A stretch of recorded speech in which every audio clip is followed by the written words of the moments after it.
Guys, I don't know if you saw, I tried to get the stream started like 3 or 4 different times. I'm like, I turned 40 this year and I'm straight in like old man mode. Let me tell you, I was like, first I didn't put a title. Then I tried to set it for a future date.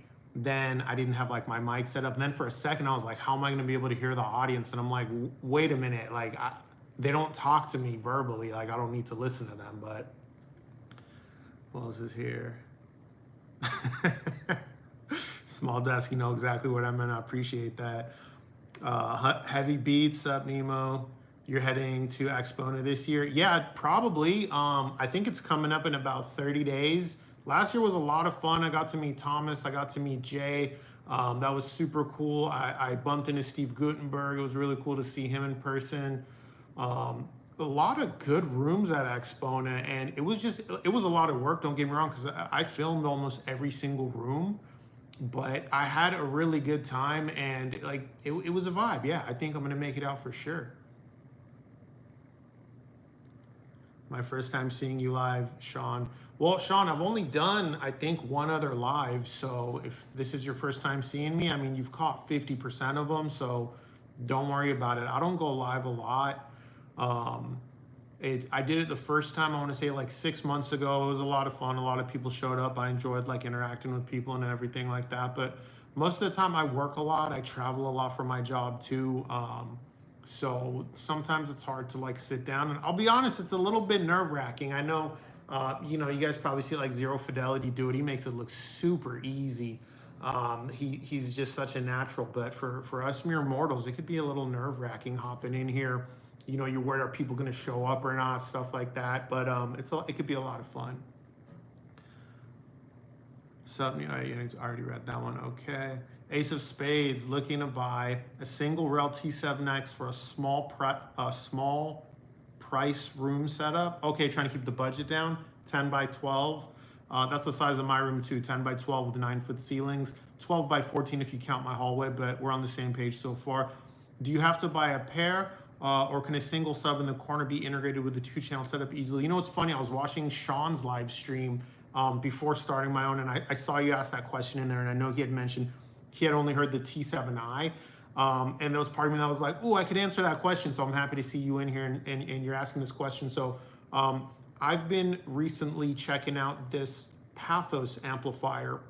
It's called the Classic Mark III. It's a tube hybrid integrated amp, and it doesn't have subwoofer outputs. So I got to use high level, I got to use a subwoofer, and what I've been using the most is a single Rel T7X. And so, look, the simple answer is yes, you can absolutely get a single Rel T7X, sound fantastic in a room that size.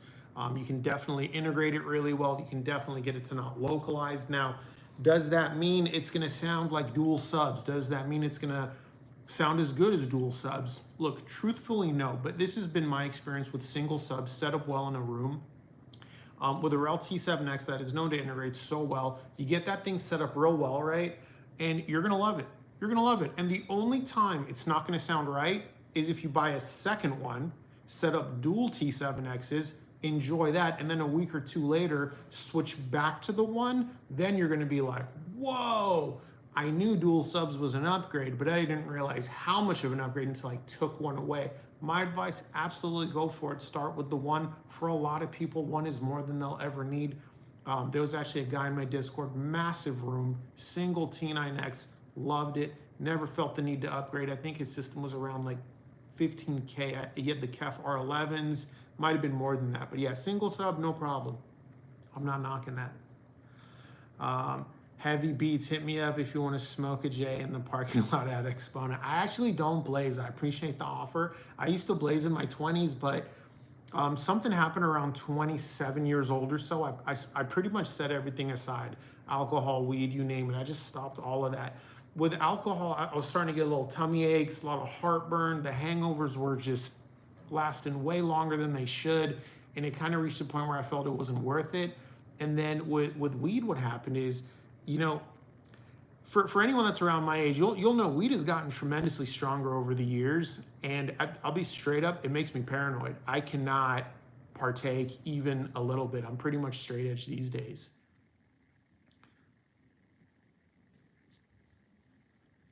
All right, I've run out of comments for now, so Let me see, what do I want to speak on? Let me give you some early impressions on Thomas's speaker. I've been playing a lot with that today. I've been playing with it a lot for the past 2 weeks since it showed up. And you guys are in for a treat. Listen, that thing, it can really sound fantastic in a lot of ways. There's something it can do in the mid-range at around $1,200 that can be really, really breathtaking. I don't want to spoil the review, but I'll leave you with this. And I'll probably fill in gaps of comments with more of the Galleon speaker impressions, but I'll leave you with this because I just saw more comments pop up. The Galleon transmission line, lots of bass. Wow, tremendous bass. I'll just leave you with that. Let's get back to the comments. Mark Wilson, yo Nemo, mad respect from Kingston, Jamaica, bro. Hey, what's up, man? Welcome. I love seeing people from other countries. For a long time, I actually didn't realize that I had viewers from other countries. And I remember talking to this guy, and he was talking about the SVS SB2000 Pro and how it was like $2,000. And I'm like, what are you talking about? It turned out he was in Brazil, and I guess SVS prices are quite a bit higher in Brazil. Love seeing people from other countries. Deem 1970, hello from the UK. Hey, guess what? I was actually born in the UK. I was born in England 1983, immigrated to the US in 1989 when my mom decided she did not want to be with my dad anymore because he was a drunk. Heavy Beats, good to hear that. I actually quit smoking too, just edibles these days. Oh my God, Heavy Beats, that makes you even crazier in my eyes. Edibles are like a 10-hour commitment. Wow. Hey, I'm not gonna knock it. Johnson, is this your first live stream? No, I actually did one about 6 months ago, but I don't fault you for thinking that. I don't do them a lot. I'm mostly just freestyling the videos, doing some minor edits and uploading them. Just most of my content's pre-recorded essentially, but I've done one other live stream. It was a lot of fun. I enjoy the interactions. What else do we have here? Zero Fidelity, that's a clean space you got there. Would be a shame if somebody went to send you a big set of Tectons. Sean, bro, listen. Those you got a lot of you guys might not know. Me and Sean have been friends for a couple of years now. It all started with, I had a question about a speaker when I had first started my channel a while back. And even though I was a little nobody, Sean was very generous with his time and helped me out a lot. And a beautiful and sometimes sexual friendship has developed as a result. Just kidding. Maybe I'm not kidding. You decide. And one of the first times he played a joke on me is we had only talked on the phone a few times, so I didn't know his humor. I looked up to him because, he was this like big time reviewer, and I was just this guy with this little channel. And he was like, hey, I talked to this company. I'm going to send you a subwoofer for a review. And I was like, oh, cool. Thank you. What is it? And he's like, it's the Monolith 215. And I don't know if they even make that anymore, but guys, that's like a 200-pound subwoofer. And I did not want that. I did not, but I was like, oh, how am I supposed to say no, this and that? Then I finally worked up the nutsack and I shot him a text and I was like, hey man, I think my room's a little bit just small, like for that Monolith 215. And this was like a week later, and he texted me out. He's like, dude, I was totally pulling your leg. Like I would never send you a 200-pound subwoofer to review. And that's been an ongoing joke because he knows I hate heavy things. BP Alpha, I watched a vid where someone reviewed a $17,500 cartridge. I bought a used pair of Polk T15s for $13, and I'm happy with them. Extremely expensive pieces. Turn me off. Diminishing returns. You know what, BP Alpha? It's interesting you say that, and I would say diminishing returns are interesting, and part of that's our perception and part of that's our budget. And I think it's very unique and personal to everyone. So if you felt that you've hit the point of diminishing returns early on, that is good for you. Good for you. You don't have to dig in your pockets anymore. You know what I mean? There's this gentleman that lives in one city over from me. His sound system's like $250K. That's where he felt he hit the point of diminishing returns. So it's kind of different for everyone, in my opinion. I think there's a huge jump in performance in the ultra budget category. You go from a set of $100 speakers to $400 speakers, for example. Wow, major differences. Once you get above $5 grand, those differences do get a little bit smaller, but I've yet to see them disappear entirely. But I get what you mean. There have been times where I've looked at some prices in hi-fi, and even though I'm a bachelor and have a lot of disposable income, I've just been like, nope. I'm not doing that. That is just too much for my comfort level. So I don't blame you for that. Let's see what else we got here. Hey, DPro78, hello from Croatia. Nice, nice, man. Love to see that. Richard McCoy, he needs to be the first reviewer to review some Tecton subs. The sub 210 Nemo, do it. So funny thing about that, Richard, I reached out to Tecton a couple years ago about reviewing the 210, and a nice girl answered the phone, and she was open to doing it. She said they had a lot of orders coming in, and it wasn't a good time at the moment because, you know, everything is almost built to order. I'm sure they keep some inventory of the more expensive items, but they said they would have to build that and asked me to give them a little bit of time, and I just didn't reach back out. I should have, you know, I probably still will at some point. FRL 2000, upgrading my DAC made a crazy improvement in my family system. Set the whole thing off. Just a comment. Just a comment. Saber chip in the Parasound P6 to a Gustard R26 on par with the internal DAC in my Denon 110 CDP. You know, hold on, let me grab my water. DAC upgrades are interesting because I've seen a lot of comments like that where guys will be like, dude, you should start with the DAC. It's the biggest upgrade I've ever experienced. I can't believe I waited so long to do this. And then there's people that are like, yeah, I got this DAC. Everyone's hyping up and like, yeah, it's for sure an improvement, but it's nuance. I'm on that side of DAC upgrades are a little bit more nuanced for me. But I believe the people that say it's a night and day difference to them. And I always say this in my Discord, one man's nuance difference could be another man's night and day difference, because we all are a little bit different with respect to how we're sensitive to slightly different sounds and tones in this, you know, sound spectrum, right? Whoa, someone sent me money. FRL 2000, $5 super chat. Thank you, brother. FRL says, love the channel, respect your commitment to the game. Thank you, brother. It's a lot of fun, man. I originally just started this channel because I had so much gear laying around, and I was like arrogant enough to think people would care what I had to say about it. And for those of you that have been with me since the beginning, my hat's off to you. My content was really bad early on. My delivery was so poor. I didn't get too much stuff wrong, but I had nowhere near the data points I had now. So I can't believe that early content was the foundation of what this channel's become. But you know, I'm always happy to see people like, I mean, just the fact that there's enough comments coming in that, you know, we can keep this dialogue going is crazy to me. All right, where did I leave off? Ezra Lazama, Nemo, great channel, but you don't think the reason why sub reviews are not popular is due to the fact that it has one job, the nuance is so hard to review? No, I don't think so.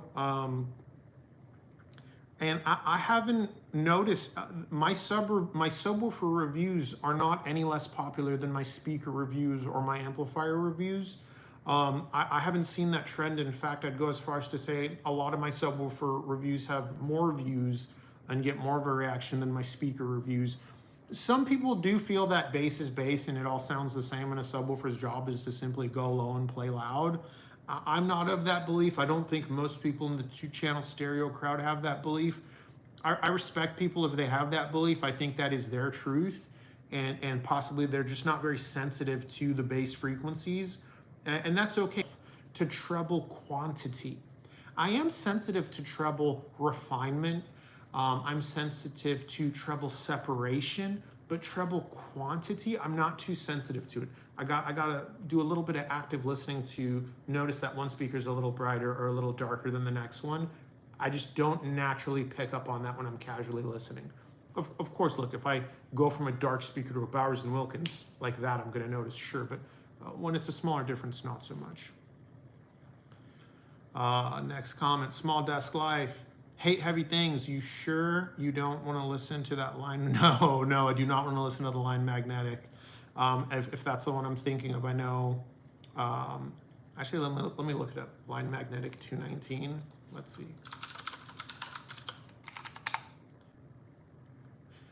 I was thinking Magnat speakers. This looks, well, no, that's a really big amp, bro. No sir. That's I'm not that guy. I am not that guy. Look, 100 pounds and up, it's so not worth it. Because you got to realize, This stuff shows up in my office at work. I got to put it in my car. I got to drive home. I got to take it out of my car, bring it through the door, and all while making sure I'm not dinging my home up, damaging the product. Do you know how easy it is to bump something with one of these heavy amplifiers and just put a dent in it? Guys have done it all the time. It's no way, no way.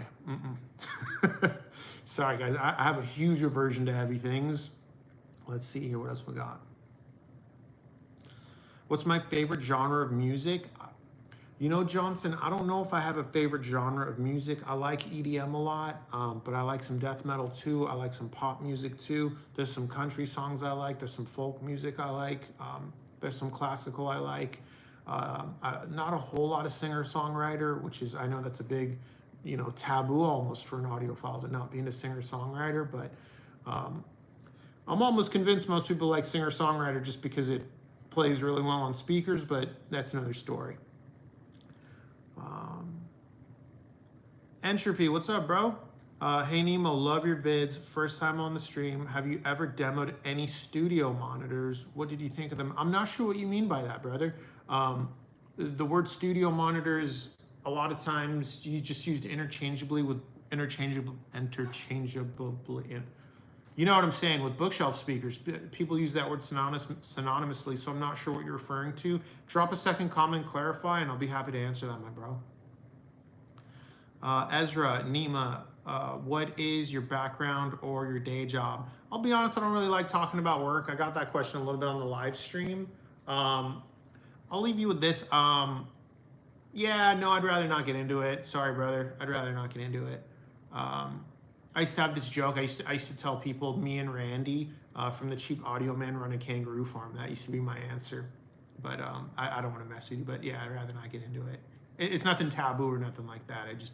Like I'm at home, I don't want to talk about work, Nico. Oh, Sean B. Nico, do people recognize you in public from your channel? Oh, you're talking to me, or you just spelled Nemo. You meant to say Nemo. No, bro. I have less than 20,000 subscribers.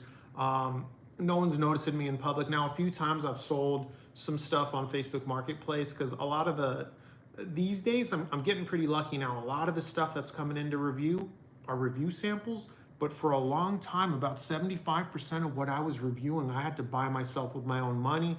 And then after the review, I'd sell it on Facebook Marketplace. And a few times people showed up and they were like, I freaking know you. And I would be like, oh, I got a little YouTube channel. And they're like, bro, yes, you're Nemo Propaganda. That has happened a few times when selling speakers on Facebook Marketplace. And I even made a few friends that way, actually. It was pretty cool.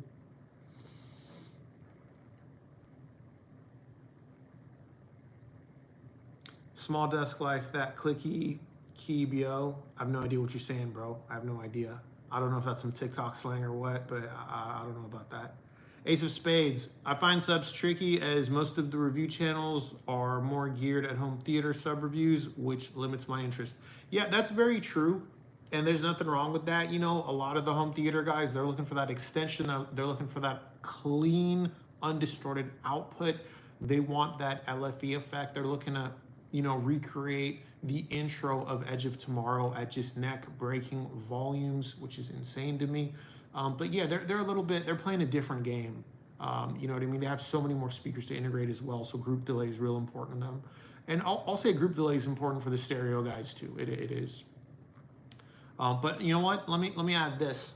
For the theater guys that believe bass is bass, I would encourage you to try using a high SQ subwoofer instead of an SPL subwoofer, and you might be surprised by how much nuance and detail some movie tracks actually have. There's a reason Rel makes the Predator 1510, you know what I mean? And for those of you that don't know, Rel is primarily actually a theater-focused company. Their subs just sound so good. Many of us, myself included, have mistakenly assumed that they make subwoofers for music. Their subwoofers just happen to be incredibly good for music. All right, what else we got? Small desk life, time to invest in a forklift. Bro, I'm gonna be honest, I've always wanted to own a forklift and a D8 dozer. I think most men kind of have that fantasy though, where we wanna own some kind of heavy equipment. Also those earth movers that Cat makes, man, when I see one of those on a construction site, whoo, nothing gets me going like that, nothing. Um, I don't, I would give up every stereo piece of equipment. I would give off music for life to be able to own one of those massive earth movers. Ezra asks, have you had any issues with the China-made products? No, I haven't. And I do use quite a few of them. Some of you guys might not know, but my reference amps are made by Kinky Studio. I use their EXP7 preamp. That's, I think, $21.99 now, so about $2,200. And I use their EXB7 mono blocks. And those are, I want to say, $3,700. Now you add a cheap XLR cable, it's about $6,000 all in. I use the Aries 2 DAC, that's another Chinese company. And this is the way I view it. I think there's two kinds of Chinese companies that make audio equipment. There's brands like Kinky Studio and Denafrips, and these are just audiophile companies where the company owner just happens to be from China. And this is no different than a company that is like from Sweden, for example, or Germany or America. There's audiophiles in China that start businesses, just like there's audiophiles in any other country that start businesses. And companies like Kinky Studio and Denafrips, they put a serious effort behind their products. And then there's a whole other kind of Chinese product that most people refer to as Chi-Fi. This is more products that are they're just made by companies trying to turn a quick buck. They're generally inexpensive. They don't have the nicest casework. They're just trying to hit the lowest price point humanly possible. Now, some of these companies might be run by audiophiles also, but I'm willing to bet a lot of them aren't. The reason I say that is there's a lot of these inexpensive Chinese amplifiers we see that they're all the same. If you open them up, it's the same amp, just in a slightly different case. Sometimes they're not even using a different case. And I consider Chi-Fi and high-end audio equipment that's just made in China or the company is headquartered in China to be very different. Let's see here. Neil K, how would you compare the JL E110 versus the H2 1208 V2? Why do so many people make this mistake? No, I'm not dissing you, Neil. You called it the 1208. It's the 1205. But I see that mistake all the time. I get it in a lot of people refer to it as a 1208. I'm not sure what. Maybe it's like just a miss key that's common. But JL E110 to the REL 1205 Mark II, very different in a lot of ways. First, we've got to consider the price. The REL 1205 Mark IIs, I want to say $800, where that JL E110 is $2,300. You could have three REL HT 1205 Mark IIs for the price of a single JL E110. So I don't usually do comparisons where there's that much of a difference, but I'll give you just like a little bit. The two companies are very different. Both companies have good fidelity and sound quality, right? Both companies have very good transients. But how they deliver their bass is very, very different, okay? JL Audio is very, very heavy-handed, very, very aggressive. Your attention is going to be drawn to the bass region of the presentation, whether it's music, movies, or a video game. I'm not saying the subwoofer doesn't integrate well into the system. It does. Your attention is just simply going to be drawn to the bass because its attack is so wildly aggressive. And having a heavier tone, it is going to crush just a little bit of detail. JL Audio is still going to have better sound quality than most subwoofers, but not better than REL. REL is going to take the edge in terms of overall fidelity, and its tone is going to be quite a bit lighter. It's going to be more coming from that ink black background. Your attention is not going to be drawn to the subwoofer the same way it is with the JL. Both are capable of really good output and extension, but JL Audio is the king of really, really small form factor. Excuse me, tremendous output and tremendous extension. And the REL 1205 Mark II cannot compete with something, 2.5, 3 times its price. I don't think REL intended it to. We can say that about their own subwoofers as well. The REL 1205 Mark II wasn't made to compete against the REL S510, right? Which is, again, 3 times the price. What else we got for comments? I lost my place. Give me a second, guys. All right. Old ma'am. Older Nam. Sorry, I can't say your name. We're gonna call you Old. Thanks for turning me onto the Rhythmic brand. Bought an L12 and have been extremely happy integrated with the Aaron's L19 since 61 bookshelf mains. Nice, brother. I'm happy to hear that. That's it. That's a great speaker, that 1961 bookshelf. It's a bummer they discontinued it. I think it would have continued to sell well and be popular if it was priced a little bit lower. I think it's worth every penny. That 1961 bookshelf was just, I think it was tough to stomach for people being so small and costing $800, but it is amazing. And yeah, Rhythmic's an amazing brand. If you're in the United States, I mean, that's one situation where going manufacturer direct, your dollar goes really, really far. Small desk life. I think studio monitor usually means pro use speakers that are used in mixing, something like JBL 305P, Barefoot, etc. I've never heard of those, honestly, my bro. Are those powered speakers or are those passive? I don't really like powered speakers, so if they're powered, that'd be one reason I stay away from them. Let's see what else we got. Baker 784. Well, this is tripping me out. The sun just started shining way brighter. What's a good amp to run with the Hecko Aurora 300s? I'd say roughly price range is 400 to 500. Is a DAC really justified at this price bracket? Hold on, I got a cough. $400 or $500. Look, it's pretty simple. At around $500, you only really got two options that I have experience with, and that's going to be the Iota VX SA3, if you could stomach their well-known poor communication and, I don't want to say bad customer service, but it's been reported that their service hasn't been the best, or the Emotiva TA1. I think both amps are really good. The Iota VX SA3 is going to be a little bit more natural sounding, where the Emotiva TA1 is more about that clean and clear sound.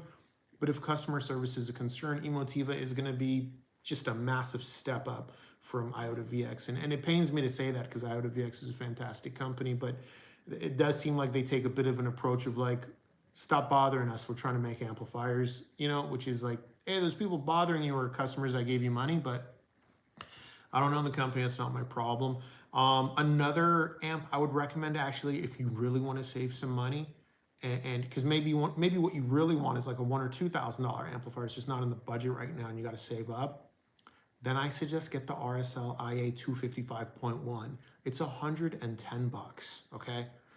And it is so good for that price. It is so good. And I would say get that. So in doing that, what you're going to be doing essentially is taking the approach of spending as little as humanly possible on an amplifier, yet still getting very good sound quality. You're still getting an amp that is shockingly refined to treble for the money, really good strong bass, and is going to still make the speaker sing beautifully well, but you're going to be able to save a lot more money and put that towards that future upgrade. So yeah, I would say RSL IA 255.1 gets a strong vote from me. As far as the DAC being worth it at that price, I don't think so personally. I don't honestly, but again, one man's nuance difference is a night and day difference to another man. I've heard people say their, $129 shit Modi was just a game changer, whereas for me, I felt the shit Modi sounded almost identical to the internal DAC of any $300 or $400 amplifier. So do with that information what you will, but I'd say no to the DAC. Small desk live. Okay, no, I already read that. Let me get rid of this. A clicky mechanical keyboard. That sounds like what you're running. Yeah, I am. Yeah, I'm using the Kinesis Edge with the cherry blue switches. Ezra, room treatment, do you find it essential? Really good question right now, because I just bought more room treatment, Ezra. Super cool name, by the way. So I've always had just a little bit of treatment on the main wall, and you can see that behind me in all my videos. Those are just polyester tiles to reduce that slap echo. They were just put up mostly for aesthetics, but I also knew it would help dampen the room just a little bit. But my main room treatment is GIK Gobo panels at the first reflection points for the speakers. And what a difference. I did that because I heard Thomas in Stereo say that adding room treatment to the first reflection points, right, is nothing is going to do more for your center image than that. It's just a massive upgrade. And I trust Thomas, so I gave it a shot, and holy crap, listen, imaging absolutely fantastic in my room, thanks to those two panels. Highly recommend treating the first reflection points. If that's all you can do, do that. Yesterday, because I have Thomas's Galleon transmission line speakers here, and they have tremendous space, absolutely tremendous. And they were overloading my room, honestly, with the ports open. They do ship with the plugs where you can reduce the port size or plug it entirely. And I have amplifiers with tone control, so I was totally able to get them to sound right, don't get me wrong. But it kind of made me think, you know what, I've been wondering about bass panels for a while. Let's get into it. So I text my buddy Dat. He's another local audiophile. He's actually one of the guys I met through Facebook Marketplace. Super cool guy. And I know he had a ton of extra room acoustics. And I'm like, bro, let me get 2 of your bass panels. And he was like, bet, pull up. So I went to his house, grabbed them, brought them over here. They're also made by GIK, 24 by 48 inches, 7 inches thick. I put them in the back corners of my room. Oh my goodness. Oh my goodness. If treating the first reflection points was a massive upgrade, I would say adding those bass traps in the rear corners were as equal as an upgrade. If you have a room that can accommodate room treatment, which for most people is going to essentially mean you've got a dedicated listening room, because let's be honest, a lot of that stuff might look silly in a shared living room space. A lot of people's wives are not going to allow that. You guys know the rules. Historically and traditionally, a lot of people's setup is like this. The man gets the garage to do with what he likes, and the wife gets to control how the inside of the home looks, and there's nothing wrong with that. But if you can experiment with room treatment, I'd say it's essential for some people. It's not essential for my room, but oh boy, is it an upgrade. I mean, it is such an upgrade. It's such an upgrade that I have to be careful when I review inexpensive gear, like $200-300 speakers, because I know my room gives that really inexpensive speaker such a significant advantage. Entropy said, yep, more or less. If I had to be specific, powered, mostly flat measuring stuff for studio monitors, Genelex. Oh, I think you're responding to someone else. Johnson is asking, why propaganda in your profile name? So funny story. It's different now. When you set up a YouTube channel now, it's different. It asks you what you want your name to be. But originally, many years ago, when I first set up this YouTube channel, that's not how it worked. Your username on YouTube was the name from your email, and Nemo Propaganda was the name of my email account. And I didn't know that was going to be my YouTube channel name. I didn't even think about it. I uploaded like 5-6 videos, and like people were referring to me as like NP, like for short. And I'm like, why are you guys saying that? And they're like, that's your name, Nemo Propaganda. And I was like, oh shit. And then I wanted to change it, and by the time I like wanted to change it, I already had like 2,000-3,000 subscribers. I ran a community poll, and everyone's like, no, bro, leave it. I think I changed it at one point to Nemo Propaganda Reviews, and people didn't like that. A lot of you guys in the comments were like, bro, change it back, just Nemo Propaganda. It's clean, it's simple. But yeah, it was an accident actually. I was not planning to do that. So I just didn't know how YouTube worked.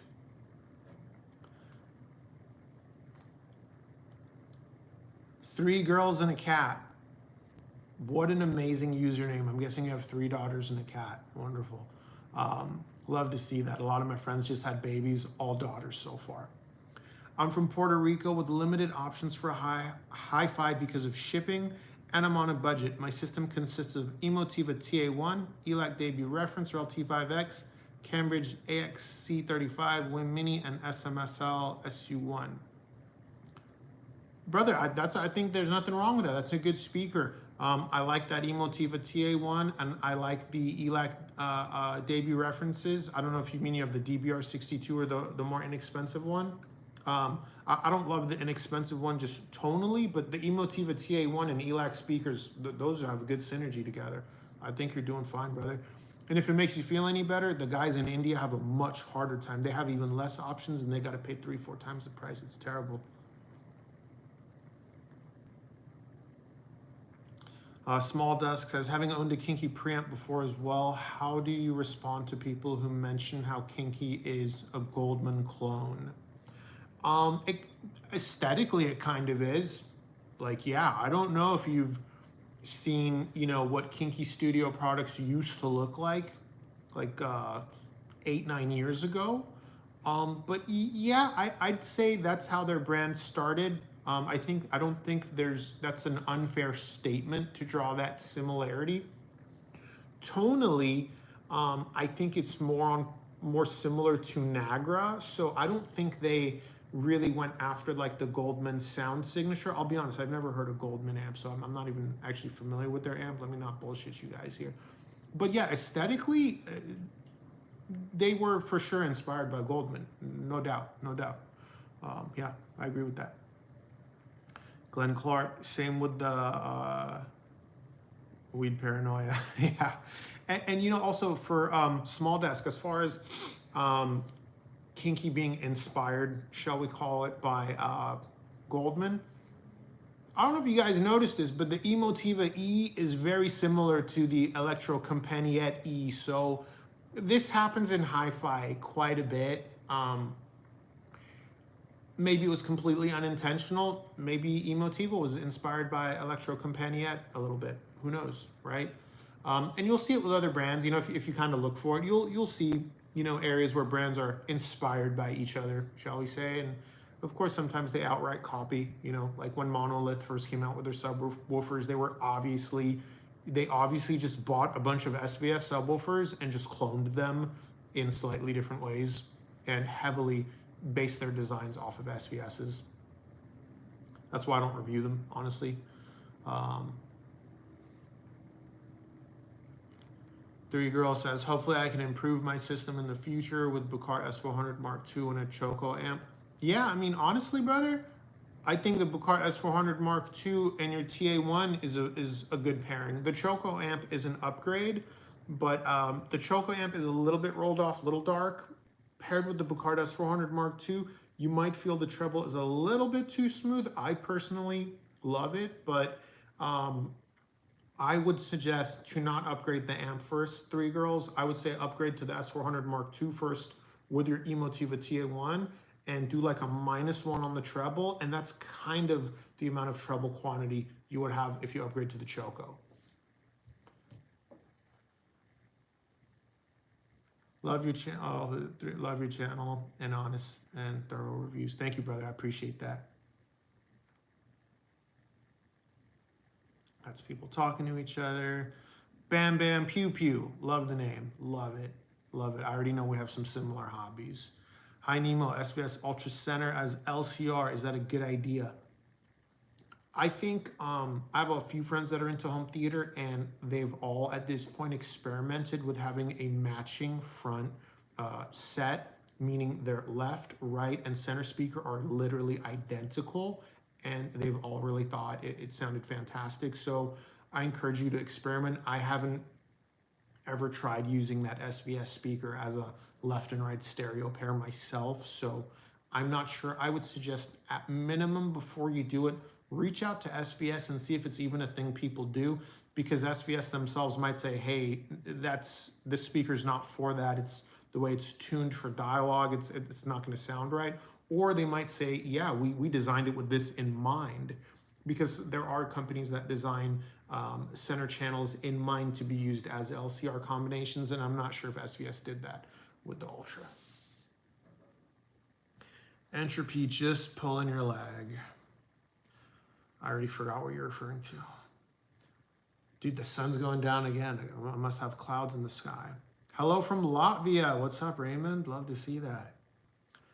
Ezra says, sensitive speakers, let's say higher end heritage clips. What sub can you mix or keep up? Ezra, I haven't heard hypersensitive high end or Klipsch heritage speakers myself, but I'm going to go ahead and say that's a Rhythmic situation. I believe Rhythmic even offers a tweak to their plate amplifier. You have to contact them before ordering the subwoofer, and you have to tell them which Klipsch speakers you have, and they adjust the gain so it's more in line with the super high sensitivity of those speakers. I believe that's for the F12 model. I would look into that.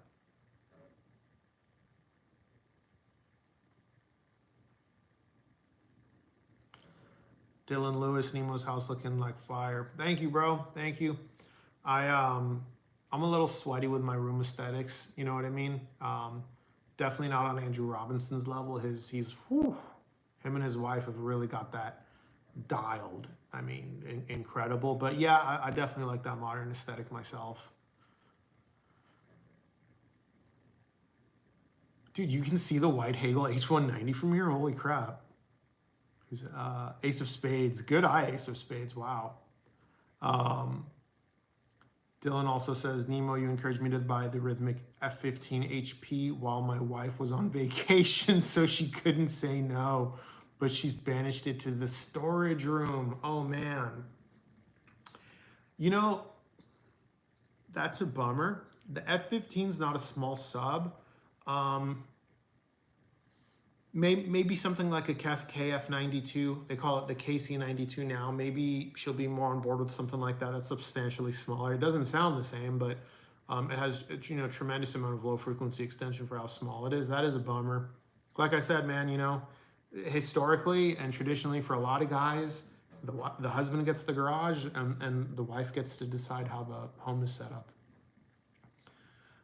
Let's see what else we got here.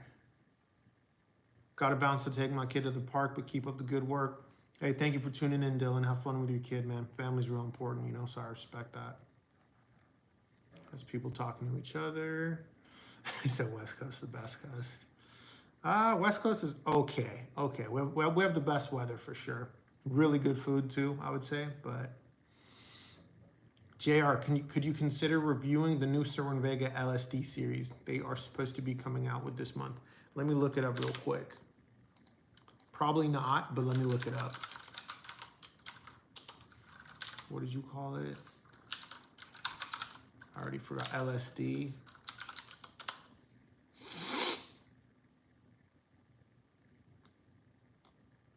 All right, I found a post on some forums.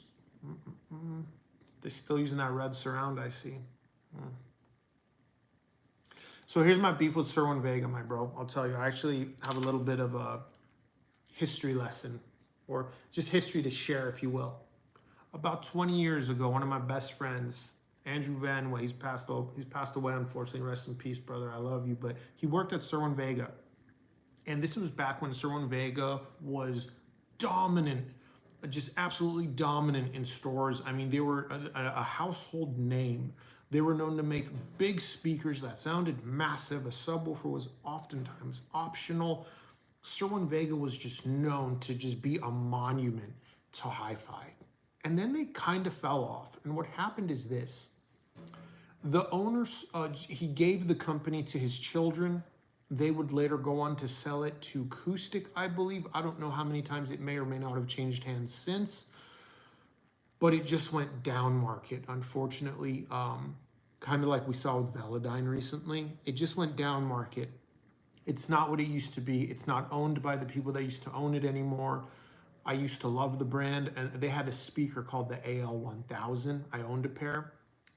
These were amazing towers, incredible. But I don't know about Cerwin Vega, the modern Cerwin Vega. It just doesn't have my heart. Mouse C says, I'm all in on RSL gear. They're just trying harder than most others in the price range. I can't disagree with that, bro. I cannot disagree with that. Truer words have never been said in this hobby. RSL's kind of willing to bet they don't need the money.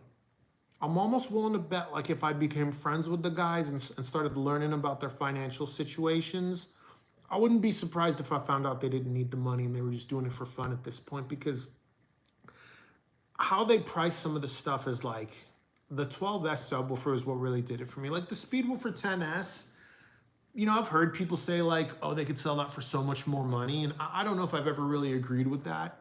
The Speedwoofer 10S is the king of the under $500 category. But if that thing approaches $600, it's got to compete with the Rhythmic L12. But the Speedwoofer 12S at $799, and then they still put it on a holiday promotion during Black Friday somehow. Listen, if the 12S was worth if it's sold for $11.99, it would be worth it. Like it doesn't make sense. It really doesn't. my hat really is off for them. They really are out here doing as much as possible for the price conscious customer, and all their stuff sounds good too. Sean B, with the deal, what's the deal with REL and Class D amps? REL is saying not to connect ground to speaker terminal, but instead to LFE channel for proper ground. I'm not an expert, Sean, on amplifier topology, but my understanding is some Class D amps, and just some amplifiers in general, they don't do the traditional positive negative terminal. Their negative terminal is actually hot and just 180 polarity, which is similar but not the same, and that can cause some kind of energy buildup running high level into the plate amp of a REL subwoofer. And what'll happen is after a couple of hours, you'll just hear this like loud noise from the driver, and it could probably damage things too. So I definitely suggest you take REL's advice, and if you want to understand more about it, I would check their YouTube channel. John Hunter's made a lot of videos. I'm not sure if he's covered that topic or not. I'm willing to bet he has. But if he hasn't, try giving them a call, see if they'll explain that to you in a more technical manner. I'm not a big amplifier topology guy myself, I'm sorry. All right, I lost my place. Let me find it one sec. Derek, hello from SoCal. What's up, bro? I'm from SoCal too. Hands down, most reputable audio channel. Well, I appreciate that. Thank you. That really means a lot to me, man. I wouldn't say I'm the most reputable. I think there's a lot of other reputable people out there. Not everyone. I don't think everyone's reputable. I think for sure a lot of people just do it for the money, and they don't, and not just audio reviewers, just YouTubers in general. I think a lot of them operate their channel as a small business, and there's nothing wrong with that. But I think what a lot of viewers don't understand is a business is a for-profit entity. A business run properly means you put profit first. So a lot of people can't put their subscribers first. That would be in direct conflict with what good business is. So a lot of channels are run like small businesses these days, unfortunately. YouTube it's no longer the place it used to be, where it was just a place for like a lot of candid opinions. And I'm not on a moral high ground either. I happen to have a really good job, and I don't need to generate money with my YouTube channel, you know what I mean? But so I'm not judging anyone, but I want to finish your sentence, sorry. You said, I don't know who to trust when affiliate links are being published. Yeah, bro, that's a tough one, right? Because if, let's say someone used affiliate links and, you know, it was another reviewer and they're like, it doesn't change what I say. Like, if people still want to buy the thing, it's up to them. Maybe they're telling the truth, right? I'm sure there are people like that where using the affiliate link doesn't cause them to be dishonest or, hide a shortcoming of the product. It's the same with keeping gear or being paid. I think there's definitely people who, if they're allowed to keep the gear, it doesn't affect their impression. I think there's people that if they're paid, it doesn't affect their impression. However, I think for the most part, generally speaking, when money starts to get involved, it can be difficult. It can blur the lines. It's the reason I don't do affiliate links myself. Listen, even though I don't need the money, I'm not sure I could take an affiliate link knowing I'm getting a 20% cut, and that wouldn't, I'll tell you this, it wouldn't change my review, but I'm worried it would change how I recommend the products, right? Here, look, I'll just tell you, Arendelle offered me an affiliate link, and I said no. They're like, you sure? I'm like, no. It kind of annoyed me a little bit because they asked me like 2-3 times. And I was like, listen, I like your 1723 1S subwoofer. It's good. And I will recommend it anytime it's relevant to the needs of the person asking me for advice. But if it's not, I'm going to recommend something else. That's just how I fucking roll. And they were good with that. They had no problem with that. But I worry that if I had, let's say I had an affiliate link that gave me like 20% or something. I don't know what the percentage is. I'm just saying that. 10%, whatever. I worry that would make me want to recommend that subwoofer more, even when it's not the best fit for the person. And that's why I don't use affiliate links myself. Maybe other people are just morally superior to me.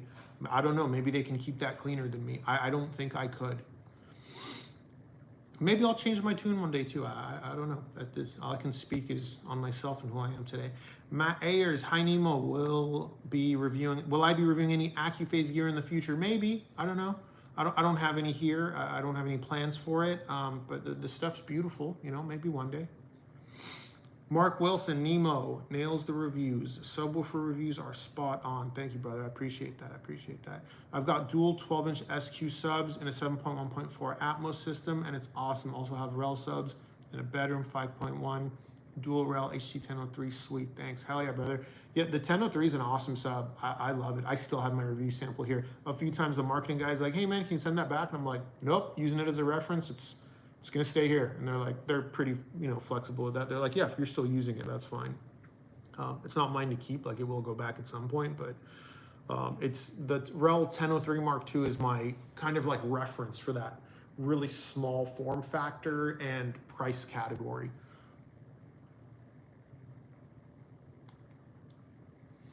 Let's see what else we got for comments. Renee Correa, hi Nima, a friend of mine are going to buy his first entry hi-fi. Would you recommend put more of the budget speakers or amp? Thanks in advance. Depends on the total budget, my bro. If you can leave an updated comment, Renee, on what his total budget is, I'll give a couple recommendations. We'll have fun with it. I'll give a few options. Bodie McBoatface, my favorite username on YouTube. Love to see you comment, bro. It's just so good. Bodie McBoatface, fantastic. With your system and using subs, do you worry about high passing your stand mount speakers? I'm not sure what you mean by worry about that. I don't use high pass, I never have. I'm not sure what you mean by worry about that. Small desk. Oh, this is a niche question. I'm running the shit wrecker for my desk, but I feel like I need a little bit more power. Do you think Gallahorn would work or go for Ager? So yeah, look, the wrecker, I had a pair here, I reviewed them. Fantastic little amp, and incredible for what it could do for just being so tiny, but like, yes, it is limited, obviously, especially if your speakers aren't super sensitive or have strong bass. Bass does suck up wattage very quickly. Of course, the Gallahorn is gonna be an upgrade. Anything will be an upgrade.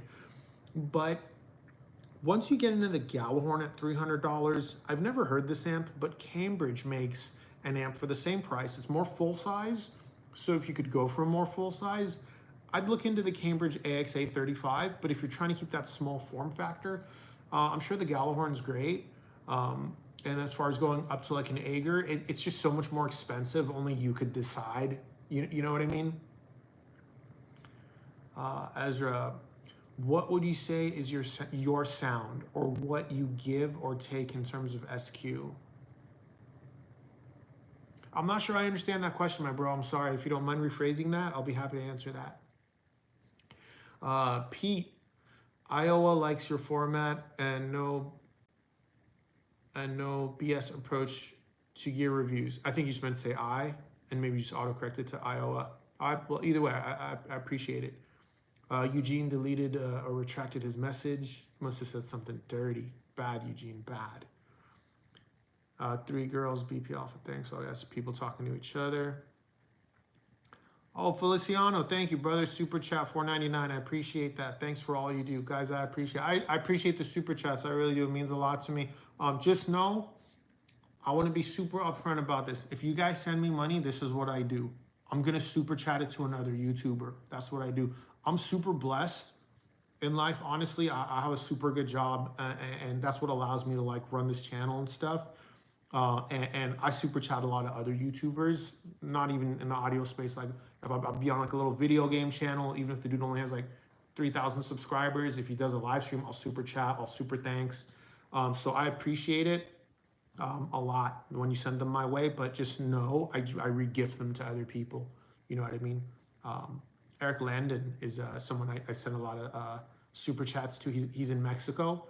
And the reason I super chat him a lot too is he's a full-time YouTuber. I watch a ton of his content, and I know the conversion from the US to Mexico is pretty good for him, so I know it's more beneficial. Also, Hitman89 is a video game YouTuber out of Tunisia, or Tanzania, sorry. And I know the exchange rate's really good for him too, so I like to super chat and super thanks his channel a lot too where possible. Okay. Where did we leave off?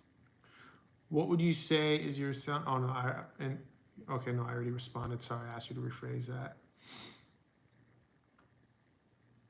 JR says, Sirwin Vega home division recently got back by the mobile pro division. It's all under one roof again, and they are making another run at home audio. Let me sip some water, JR, and then I'll answer that. By the way, this Yeti cup, 10 out of 10, do not recommend. Really not great. I'm a big insulated cup guy, and this one's been kind of a disappointment. Super top heavy. I knock this thing over all the time, and the straw hits the bottom and creates suction. So you gotta like lift the straw to drink. Super annoying. Just wanted to get out that quick negative review of the Yeti cup. Okay, so JR, Sirwin Vega, you're saying it, it's back under one roof. Cool. I don't care about that. My problem is it's no longer owned by the same guy. He's retired. He gave it to his kids. They sold it to a totally different company. The ethos of the brand, the passion, the love, the fire that made it is gone. It's owned by a totally different company. It'll never be the Sirwin Vega it used to be. I'm not saying it might not be good, right? It might be. I'll consider it. Let me see what the prices are when the stuff comes out. And if they're willing to send me a review sample, maybe. But there's no way in hell I'm spending my own money to review it, because it's a giant corporation now, and they can definitely afford to send me a review sample. Mouse says, I got one of both RSL Speedwoofers, 10S Mark II and 12S. Both are fantastic. They work well together too. My mid-sized room gets filled with rock solid bass. Yeah, I bet. Probably you don't even need the 10S. In fact, my advice, disconnect the 10S, see how it sounds. Because what I noticed, and this was crazy, the much larger 12S actually has the better fidelity. It actually does. It has a little bit of a tighter sound, a little bit better transients than the 10S. So experiment with running just the 12S. You might pick up some fidelity. And then you can sell the 10S, you know what I mean? Jai says, any chance you can get that Gustard R26 in? Honestly, bro, when it comes to DACs, let me readjust. I'm sitting in a bar stool. It's not super comfortable.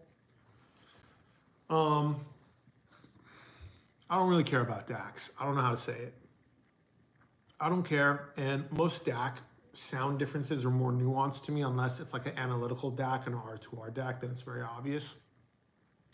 It's not an enjoyable process to review DACs.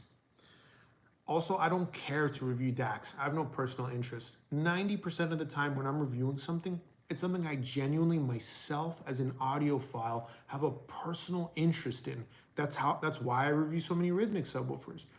I had heard they were good. I had read all the marketing stuff on their website, and it sold me, and I wanted to hear it. So my friend had one, he let me borrow it, and then I bought a pair, and then I bought another one, and then I just kept reviewing them. It was my curiosity.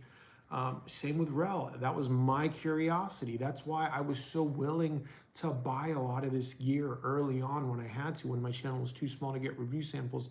It's unlikely I'm going to review something I'm not personally curious about in some way. I'm sorry.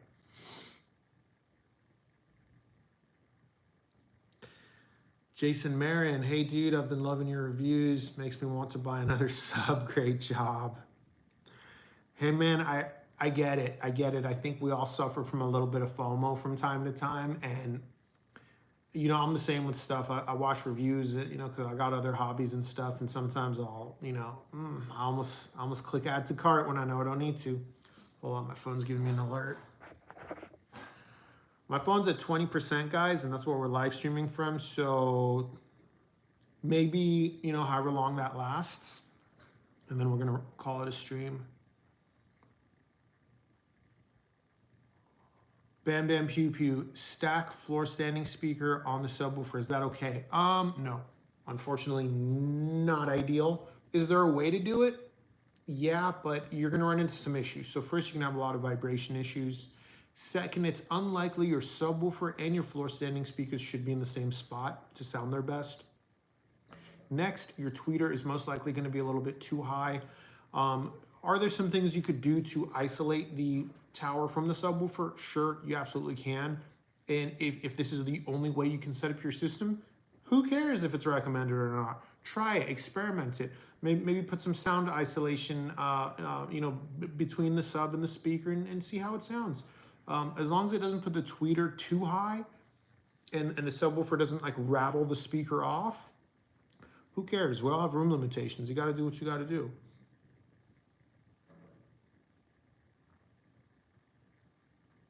Sorry, guys, I'm still reading comments. Have you ever heard Golden Ear subwoofers? No, Golden Ear hates audiophiles, so I don't review their subwoofers. And the reason I say Golden Ear hates audiophiles is because their subwoofers don't have any phase control. None, not even a polarity switch. And what that tells me is, one, they were a little bit short-sighted in making their product, and two, they only care about the home theater crowd. Not only that, three, they only care about the home theater crowd that has a little bit deeper pockets, because they are expecting you to have an AVR or processor with the ability to adjust phase and all those other things. Guys, there is no way to set up a subwoofer in a room without any kind of phase option, unless your room is just perfect with whatever the sub's default phase is, most likely 0. Yeah, I can't review it. There's no phase. What am I gonna do? You know what I mean? It's almost like if there was no way to adjust like the frequency, crossover.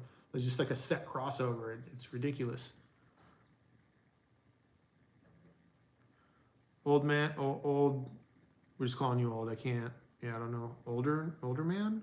Anyway, Aaron's Audio Corner is a channel that often uses affiliate links, but he's one YouTuber who seems to be on the level. Oh, by the way, Radio Man. Oh, it's Radio Man.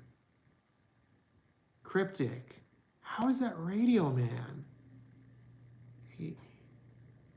Audio Man? It looks more like Audio Man. Anyway.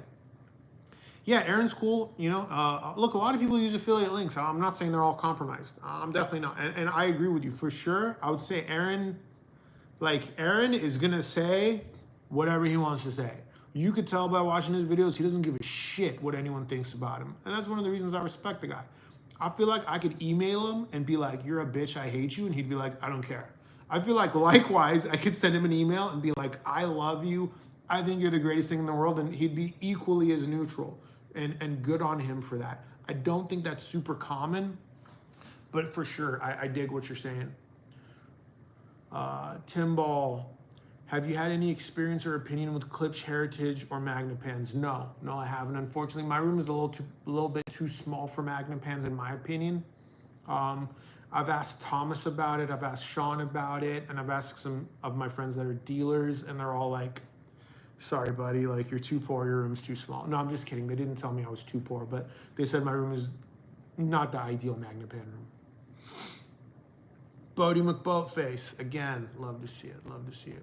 I guess I worry about bass management in my 2-channel, limit the low frequencies to my stand mount speakers, but I'm wondering if I should be worrying about that stuff. I mean, does it sound good? If it sounds good, who cares? You know what I mean? Like, I always run my speakers full range. I never understood why would I reduce the bass from my speakers. Like they sound great. Even I know like Rel is like, no, don't use high pass. Just like run them together, let them build off of each other. That's what I do. Now, I've experimented with high pass just a little bit because my Emotiva TA2 integrated amplifier has built-in bass management where I can high pass to the mains, low pass to the sub, and this is like the one simple advantage. It makes subwoofer setup idiot-proof. Anyone can do it. If you're a novice, if you have a hard time setting up subwoofers, if you can never get that phase right, for sure, using a high-pass, low-pass option is gonna make it so much easier. Another option I have in doing that is the JL Audio E110 subwoofer I own. That also has the ability to high-pass your mains. And again, it makes setup just dummy-proof. Within 3 minutes, you can have a subwoofer set up almost perfectly. But I mean, whoever made your main speakers, they designed them to play with that bass. So, I mean, unless you're trying to take them into neck-breaking volumes that they can't handle because of the bass, I don't see any reason to high pass them. But by all means, experiment if you want to. You might like the sound, All right, where did I leave off? Hayden Barrow, hey Nemo, I jumped in just in time for that referral of getting the S12 and the S10. You mean 12S and 10S? Oh, okay. Renee Correa, about my friend entry high five. Oh, okay. Entry budget is only $1,000, which will include integrated amp, DAC, and bookshelf speakers. Okay. I'm gonna keep it really simple for you, Renee. At $1,000, this is, guys, don't take this idea and run with it with any budget. I'm answering Renee's question specifically, and I would give the same answer for anyone with $1,000 or less to spend on a whole system. Go as cheap as you can on the amplifier, and that means you only have one option, the RSL IA 255.1. It's $110, and it has, as long as you don't need a remote, that's what you're gonna get. And then go all in on your speakers, and forget about the DAC. Forget about the DAC.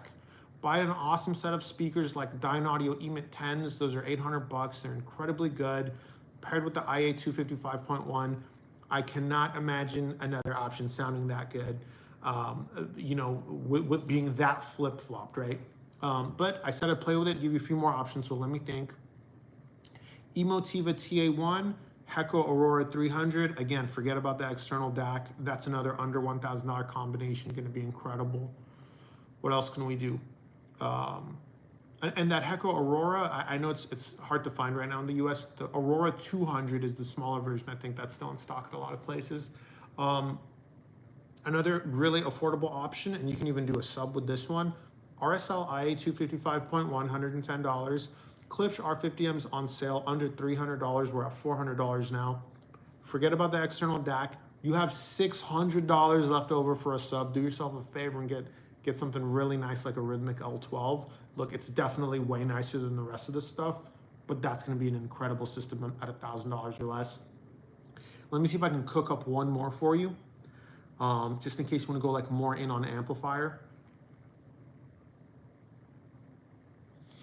If you don't need a lot of output, okay, you could do something like the Arylic A50. That's $199. You can pair it with the RSL CG3M bookshelf speakers. Those are $200. So we're at $400 now. Again, you have $600 left over still. And you can put that towards an amazing sub. You can use RSL's own Speedwoofer 10S, or you can upgrade to the Rhythmic L12. So a lot of options at under $1,000, as long as you know what to pick. I would not blindly just recommend any $110 amplifier, but that RSL IA 255.1 is amazing. And likewise, I wouldn't just blindly recommend any $200 or $300 speaker, but that Klipsch R50M is very good. And same with that Heco Aurora option I gave you. And again, same with the Dyne Audio EMIT 10 option I gave you. So hope that helps, bro. Where'd I leave off? Ace of Spades says, oh, you're talking to someone else. Matt says, price being no object, would you take the RSL 12S or the REL T9X? That's a weird question, Matt. I think you may be newer on your journey of exploring subwoofers, and I don't mean that disrespectfully at all.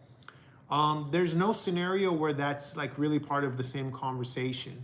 It would be similar if you asked me like, hey, price no object, would you rather take a Cadillac Escalade V, right? Or a Porsche 911 Turbo? Like the two things just aren't, like they're both vehicles that drive on the road, but like they're so different, you know what I mean? They're so different. It like no one would cross shop those two, you know? I'm happy to like play around and answer those kinds of questions if you guys are just curious in my taste, but like there's just such a drastic difference there. I don't even know how, like what metric would you use?